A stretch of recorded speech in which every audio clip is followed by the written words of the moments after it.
I'm late. I had to stop by the Wax Museum again and give the finger to FDR. We know Al-Qaeda, Zawahiri, is supporting the opposition in Syria. Are we supporting Al-Qaeda in Syria? Well, it's a proud day for America. And by God, we've kicked Vietnam syndrome once and for all. Thank you very, very much. I say it again, you've been had. You've been took. You've been hoodwinked. These witnesses are trying to simply deny things that just about everybody else accepts as fact. He came, he saw, he died. Well, we ain't killing their army, well, we killing them. We be on CNN like, say our name, bitch, say it 3 times. The meeting of the largest armies in the history of the world. Then there's going to be an invasion. All right, you guys, on the line, I've got Harry Kazianis. He is the Director of Korea Studies at the Center for the National Interest and is executive editor at their magazine there, The National Interest. Welcome back to the show. Harry, how you doing? Good. How are you? I'm doing good. You know, it's funny. We talked, I don't know, a year and a half ago or something about Korea, and you said some great stuff. And but then I got really mad at you because you said some stuff that made me really mad. But then you got really good again. And you've been writing about how, hey, man, let's have peace with these Koreans, huh? Instead of all this conventional wisdom. Why don't you go ahead and tell them here? Sure. I mean, basically, the fact of the matter is that the United States really doesn't have any massive, national security threats coming out of North Korea.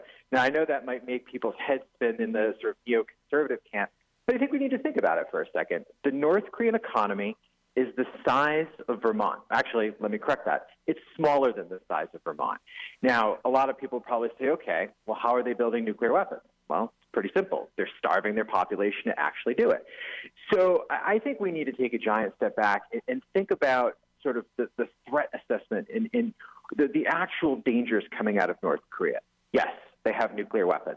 Yes, those nuclear weapons could more than likely hit the U.S. homeland or bases in Guam or Hawaii or Okinawa. But if Kim Jong-un uses those weapons in a nuclear holocaust, we would respond back with our own nuclear strike, which would level North Korea in about 20 minutes. And I don't think Kim Jong-un wants to do any such thing. So take that all together, stick it in the blender and spin it. And I think we come to a conclusion that there is an agreement that can work with Kim Jong-un and the North Koreans, where we can develop a peace regime, where we can sort of change the dynamic from this old, outdated Cold War thinking into something where everybody sort of wins. So that's my thinking in a nutshell. Sounds good. But the deal is, according to the blob, I guess that's what everybody calls it now, the foreign policy establishment in D.C., which runs the gamut from, AEI to the CFR, they say that, nope, you have to give up all your nuclear weapons first, and only then can we talk about the rest of anything, which is obviously a poison pill and tailor-made to fail. And that still seems to be the position of the Trump government, doesn't it? Or not? It is now, but I actually wonder if there was for a brief time in January and February where it wasn't. What happened then is Steve Biegun, the special U.S. representative on all things North Korea, gave what I would call a famous speech at Stanford. And basically what he alluded to is that the United States would be a little bit more flexible in terms of dealing with North Korea. He said things like we would negotiate in parallel on different parts of the Singapore Declaration. And that made a lot of sense. And that seemed to equate to the fact that we would not put denuclearization first and foremost, that we would work on things like liaison offices. We would work on things like a peace declaration in the Korean War. We'd work on things like, bringing home more Korean War battlefield remains to North Korean families and U.S. families. But something happened right before Hanoi. And that one thing that happened was the Michael Cohen hearings. When those hearings dropped, Donald Trump was literally getting off Air Force One to go to his meetings in Hanoi. And from what I've heard from very close administration officials that are close to the president went crazy over the Michael Cohen hearings. There was already a deal on the table. All the listeners can find it. It was written by Alex Ward in Fox News. It lays out sort of the 4 points of the deal that was on the table. And what I think happened, this is what I think a lot of people are starting to come to the conclusion to, is Donald Trump did not feel that he could sort of be vulnerable in U.S. domestic circles with Michael Cohen blowing up, with, he knew that progressives wouldn't like that deal. He knew neocons wouldn't like that deal. And what ended up happening was he ended up taking a much hardcore position. And, of course, who did he bring with him to Hanoi that would back that position? One John Bolton. The North Koreans claim that he's the father of their nuclear program because he scuttled the Clinton-era deal. So I think when you put all these things together, that's essentially what happened and why the United States is going back to a much more hardline position. Mm-hmm. Well, yeah, really important there. I mean, that if you kind of look for historical comparisons, when I do, I think immediately of like the Gary Powers incident, which I don't know if that was really a setup or not, but in effect, the CIA scuttled what could have been a major breakthrough in talks between Ike Eisenhower and Nikita Khrushchev by getting a U-2 shot down over the USSR. And this was, not exactly the same as that, but the Democrats didn't have to hold the Cohen hearings that day. They did that partially to affect the North Korea talks. And what in the world? That's, to them, the politics of, trying to make Trump trip up is more important than achieving a deal with the North Koreans that could lead to their nuclear disarmament, at least. Exactly, and I've talked to multiple different congressional sources on the Democrat and Republican side, and everybody seems pretty much convinced that that was done on purpose, like you alluded to damage the idea of these talks.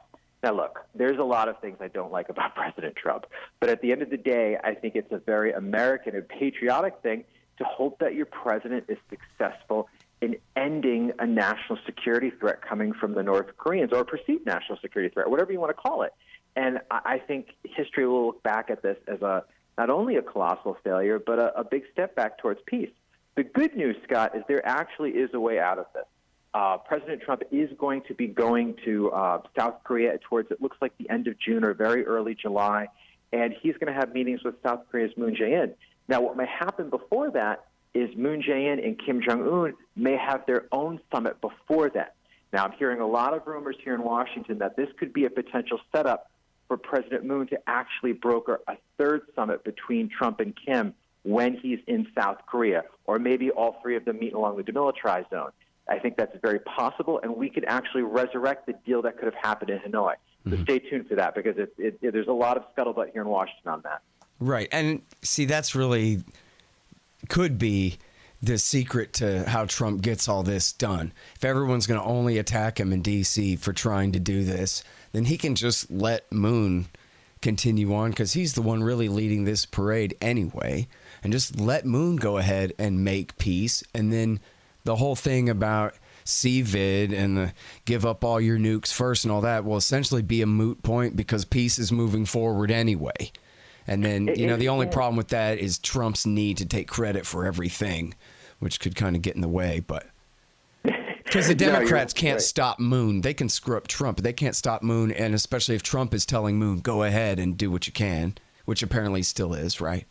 Yeah, and actually when Moon Jae-in and Donald Trump had a call recently, about a week ago, Donald Trump was said to Moon, look, you want to go forward with food aid, which the South Koreans have had $8 million allocated to give a lot of food and nutritional supplements to the North Koreans, who are going through very soon what will be a massive drought. There's been reports saying that North Korea will be under a 100-year drought starting right now going through September. So potentially we're talking hundreds of thousands of North Koreans could die. And the sanctions that we have on the North Koreans, this whole maximum pressure concept, are taking away of the ability for them to get fertilizers, to build up their agriculture, to be able to feed their own people. So I think those are things that have to be looked at. And you're exactly right, Scott. Moon Jae-in has done a great job in trying to build a peace regime on the peninsula. In fact, during his campaign in 2017, that is essentially the sole thing he campaigned on, was not only to bring peace to the Korean people, to end the Korean War, but to end this foolish Cold War thinking. And honestly, the South Koreans need to do this because their demographics are not so good. They've got a lot of different economic problems. They look to their brethren in the North as essentially the biggest economic prize that they can get in their future. And the North Koreans, I think, feel the same way. Sorry, hang on just 1 second. Hey, guys, have you ever read The War State by Mike Swanson? It's great. It's a history of the rise of the military-industrial complex after World War II through the Truman, Eisenhower, and Kennedy administrations. I think you'll learn a lot. I think you'll like it a lot. The War State by Mike Swanson. Well, and so that's a big deal, too. And this is part of the propaganda surrounding the first big summit was, hey, Kim, we know that you are not your father. You are you, and you can do whatever you want, can't you? Which was a pretty smart way to approach the guy, right? That, in fact, not only is he not his father's dead and can't even, look at him sternly or anything. So why not paint the whole thing as a whole new day, and we don't have to have a Cold War at all. It could be over last week. Forget it. Exactly. I think a lot of it is, and this is sort of where I got stuck. I think I had to really do a lot of soul searching to sort of end this thinking. But look, we all know the North Korean regime is a nasty, brutal regime. We all get that. I mean, they have one prison camp that is geographically 3 times the size of Washington, D.C. That is terrible. But if we're looking for real ways to impact human rights, if we're looking for realistic solutions to make the lives of the average North Korean better, how do we accomplish that? Do we get on our moral high horse and beat these people down and tell them how awful they are? Or do we try to look for ways to incentivize them to make their lives better? The way I think we can do that is I think you have to engage with them. We have to show them, look, we have no interest in invading your country. We've learned that regime change doesn't work. Well, let's hope we haven't. We have. And I think if you do those things, it makes a lot of sense. And Kim Jong-un has already stated he does want to get rid of his nuclear weapons, and he does want to create a better economic picture for his people. And he's trying to figure out the best formula to do that. But we've got to remember, he's 35 years old. He is more than happy to wait out Donald Trump, Moon Jae-in, and get the very best deal he can. When we think about it on those terms, I think we can figure out what that deal looks like. Mm-hmm. Well, that's a good point, right? Moon has still got to get reelected. Trump's still got to get reelected. He's going to sit in that chair for a while, one way or the other. But now, so here's the deal, is there's all this resistance, and it's not because everyone in Washington is just ideologically committed to opposing what is left of Marxism in North Korea or anything like that. This is about the interests of the American empire, and they've said it quite openly in numerous forums and writings and so forth that, well, listen, we need North Korea to hang over the head of Japan and South Korea so that they do what we say so we can have troops in their countries to threaten the Chinese with. And things that should sound absolutely insane to some farmer in Kansas who has no interest whatsoever in maintaining a world empire. But this is how we make sure that the Pacific stays an American lake, is we have this threat to point to. And now you are trying to take that away, Harry. And so you're running up against some real headwinds. Or is there a better explanation for what's going on here? No, I think you speak to a lot of truth there. And I think as Americans, we have this problem. And I think 9/11 is a great example of this. On that day, we were brutally attacked. 3,000 Americans died. I mean, you can watch the footage on YouTube. But I think we have to remember, outside of that horrific historical event, overall, the United States is a pretty safe place to be. I mean, think about it. We have Canada to the north. We have Mexico to the south. We have the Atlantic and the Pacific Oceans. We are the most insulated great power in all of human history. I mean, think about that blessing for a second. So as a country, we have the ability to decide what our fate is. We have the ability to decide what sort of foreign entanglements that we get into. And I think one of the reasons a lot of people voted for Donald Trump is because they're sick and tired of not only trying to be the world's policeman, but getting involved in places around the world that, look, we just don't have the national interest to get involved in anymore, or we never should have in the first place. So I think for a lot of Americans, there is this sort of rekindling of what our national interests actually are. And when it comes to North Korea, yes, I think it's a good thing to make sure that we mitigate that threat as much as possible. But that doesn't necessarily mean they give up every single weapon, because at the end of the day, Scott, if they ever used any of those weapons of mass destruction, they would be totally obliterated. That's how deterrence works. That's how it worked in the Cold War. That's how it works with China and Russia today. I think if we remember all of these things, we can sort of recalibrate our foreign policy and put some of that money back into a country that, quite frankly, here in America, we're struggling still. Yeah. Well, it is important, too. It's the same kind of thing when I hear all these hawks complaining about Iran's expanded power in the Middle East, when to a man, they are the exact same hawks who insisted that we had to get rid of Saddam Hussein for them. So I kind of don't want to hear it. same sort of thing here, where it's literally John Bolton himself is the guy who helped to scotch the deal there, as you're pointing out at the last talks. And he's the guy who essentially handcrafted and handed nuclear bombs right to Kim Jong-il back in 2002. I mean, when you go back, it's funny because I've gone over this with so many different Korea experts over so long that I've compiled all of the different things. It was really hard. They had to take like 8 severe steps to finally bludgeon North Korea out of the NPT and their safeguards agreement in order to almost even force them to turn to a nuclear program and start harvesting their plutonium from their old Soviet reactor and start making nukes. And then what was the plan back then anyway? Don't worry, we're going to make sure George Bush invades North Korea before they have a chance to get the first nuke together. Because speaking of nuclear deterrence, it seems like that's why they started making these in the first place, was to keep us out. And it's worked real well so far. We've given them every incentive in the world to hang on to those things. But I'm just curious because I know John Bolton is a mean guy, and I know that he ain't the very brightest in terms of real wisdom. I certainly have a different point of view from him on everything, but it seems like there must have been more reason to what he was saying than, like, hey, let's just make sure they get some nukes and then we'll see what happens after that. I think there's this, I mean, it's hard to get in the mind of John Bolton, but if I was to try to do it, I would do it this way. For him, I think he looks at that American power needs to be absolute, and any threats around the world essentially need to be smashed. That's the best way I can describe it. A lot of people call John Bolton a neoconservative. He's not. He doesn't want to remake, Iran or North Korea into, liberal democracies. He doesn't care about that. What he cares about is eliminating the threat and moving on. Whatever happens in those countries after that, I think for Bolton, I think he'd say so be it, whatever. And I think that's the tragedy when we come to these things, that the simplistic notions from that camp that you can just sort of go around the world, to deal with these problems through military force is apocalyptic. I mean, think about North Korea for a second. Back in January of 2018, the Wall Street Journal comes out with a report saying that the administration was thinking about, quote unquote, a bloody nose attack on North Korea. I mean, even if you just drop a couple bombs on, North Korean missile sites, guess what? The North Koreans are going to react probably with a full-blown strike of not only nuclear weapons, but they also have 5,000 tons of chemical weapons. They have a biological weapons program. They have 200,000 special forces.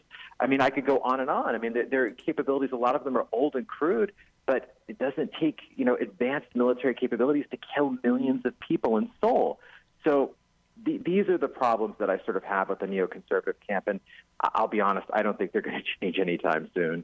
Yeah. And by the way, how certain are you about their germ weapons program and their chemical weapons stock quantities and these things? The chemical, I'm very, very, I have high confidence. I'll use the CIA's term. On the bio program, when I've talked to various CIA officials, talked to people in the intelligence community in South Korea, they seem pretty adamant that at the very least of scenarios, they do have a crude bio program that, with anthrax and other things, smallpox, that could do a lot of damage. That could not only kill at least tens of thousands of people, but the mass hysteria that would be spread by just, dropping a couple, even potential biological weapons in downtown Seoul. You would see millions of people head for the exits and clog the roadways and arteries. I mean, just the threat alone would be terrible. So. Yeah. Well, it's just too bad these are the same guys who tried to sell me cartoons of Saddam Hussein's mobile biological weapons laboratories, so I'll never believe their claims about anyone ever again. Even though, of course, it could be true. What do I know? But I know I don't believe them. Even if you like your sources, I don't. That's okay. I want to see some real proof. But anyway. Not that, come on, the North Koreans wouldn't do that, but, our side, our government relies on that kind of thing all the time. Like, what, you think Saddam Hussein is above holding on to some mustard gas? Well, gee, I don't know. Probably not. You know what I mean? Yeah, absolutely. Anyways, so, I appreciate your approach here. I always said we ought to send Dennis Rodman and all of his friends and everybody and just kill them with kindness. That really, sort of like you said, we don't really have an actual national interest here, only an imperial one in a sense. And so we have really nothing to lose. And we have so much to give. And so let's just murder them with kindness. And it'll be great. And we'll just like we did with China, It took a little while after the opening with Nixon and all that. But once the trade really got going, and they saw that getting rich was glorious, look at the improvement in the standard of living over there and the improvement in the relationship between their nation and ours in that time, And I think you've got the nail on the head. Economics, I think, is the way forward. When I talk to VCs, Wall Street people, and investors that have billions of dollars to put places, they look at North Korea as one of the last big economic prizes out there in the world. I mean, just to give you a quick example, North Korea is sitting on somewhere around $6 trillion in minerals. They're sitting on potential large stocks of offshore oil. We can't really explore it yet because they don't have the technology to do it, but just the raw mineral potential. Also, the North Korean people, it's a proven fact that they are very hardworking, industrious people. When they were allowed to work in the Kasan industrial complex, they would work long, hard hours. They were proven to be skilled, thoughtful, entrepreneurial, and capitalist. If we were able to tap that potential, if they understood that they were able to take their economic future and put it in their own hands and actually work with the South Koreans, maybe not towards full-blown, reunification, but some sort of federation or co-federation, I think their potential would be unlimited. And I think they would come to the realization that they don't need nuclear weapons, or maybe nowhere near as many as that they have. And I think a peaceful solution can be found. Yeah. I mean, and I'd hate to see the Americans just come in and imperialize and take over the place and replace him with some, Fatah al-Sisi character to do whatever America says and that kind of thing. But there's got to be a middle ground where we can have foreign investment that's not, cronyism and exploitative and take advantage of these people, but in an honest way, let them into the international economic system, but respect their political independence and let them, be free as best as within our ability anyway, right? Absolutely, and I mean, South Korea wants to lead the way on this, and rightly they should. I mean, it's their peninsula, it's their brethren to the north.